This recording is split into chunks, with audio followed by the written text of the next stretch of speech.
அவங்களுடைய குரல் எப்படி வேண்டுமானாலும் மாற்றிக்கொள்ளக்கூடிய ஒரு குரல்.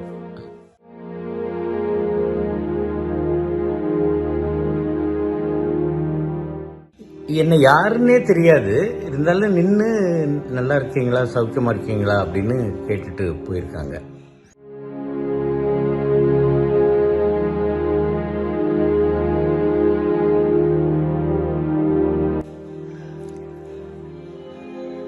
பிரபல பின்னணி பாடகி எஸ் ஜானகி அம்மா அவர்கள் வயது மூப்பின் காரணமாக 88வது வயதில் சிவலோக பதவி அடைந்திருக்கிறார்கள் அப்படிங்கிற ஒரு நியூஸ் கேள்விப்பட்டேன். ரொம்ப வருத்தமாக இருக்கு. ரொம்ப தன்மையானவர்கள். அவங்களுடைய குரல் எப்படி வேண்டுமானாலும் மாற்றிக்கொள்ளக்கூடிய ஒரு குரல்.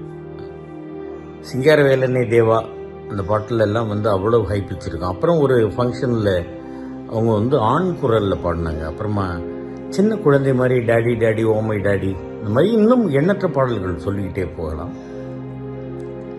ரொம்ப தன்மையானவர்கள். எதுக்காக நான் சொல்கிறேன்னாக்கா, என்னை யாருன்னே தெரியாது. நான் அப்போ தான் சீரியலில் நடிக்க ஆரம்பித்த டைமும் 2-3 ஃபங்க்ஷனில் நான் அவங்கள பார்த்துருக்கேன். பார்த்துட்டு வணக்கம்மா அப்படிங்கும்போது என்னை யாருன்னே தெரியாது, இருந்தாலும் நின்று நல்லா இருக்கீங்களா, சௌக்கியமாக இருக்கீங்களா அப்படின்னு கேட்டுட்டு போயிருக்காங்க.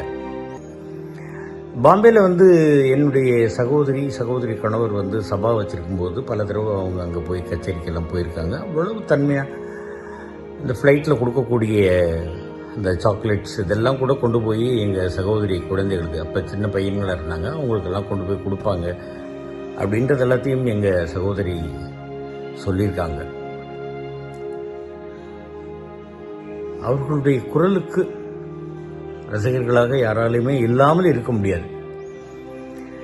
அவர்களுடைய ஆன்மா சாந்தி அடையட்டும் அப்படின்னு இறைவனை வேண்டிக்கணும். இவ்வளவுதான்.